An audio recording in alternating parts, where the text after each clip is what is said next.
మహబూబ్ నగర్ జిల్లా డీసీసీబీ కాంగ్రెస్ ఖాతాలో చేరింది. డీసీసీబీ చైర్మన్గా మామిళ్లపల్లి విష్ణువర్ధన్ రెడ్డి శుక్రవారం ఏకగ్రీవంగా ఎన్నికయ్యారు. ఇక 4.5 ఏళ్ల క్రితం జరిగిన ఎన్నికల్లో బీఆర్ఎస్ మెజార్టీ స్థానాలు గెలుచుకుని డీసీసీబీ చైర్మన్ పదవిని దక్కించుకుంది.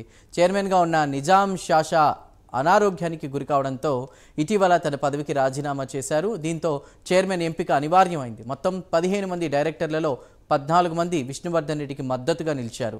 ఈ నేపథ్యంలో శుక్రవారం డీసీసీబీ చైర్మన్ ఎన్నికల ప్రక్రియ ఆరంభమైంది. నామినేషన్ల ప్రక్రియ ముగిసే సమయానికి విష్ణువర్ధన్ రెడ్డి ఒక్కరే నామినేషన్ వేయడంతో సంబంధిత ఎన్నికల అధికారులు ఎన్నిక ఏకగ్రీవం అయినట్లుగా ప్రకటించారు.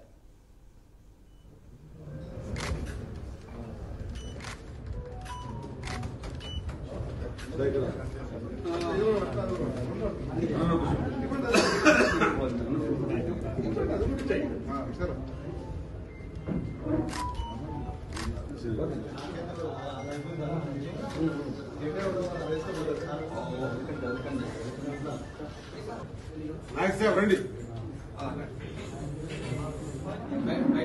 సార్ ఒక్క నిమిషం.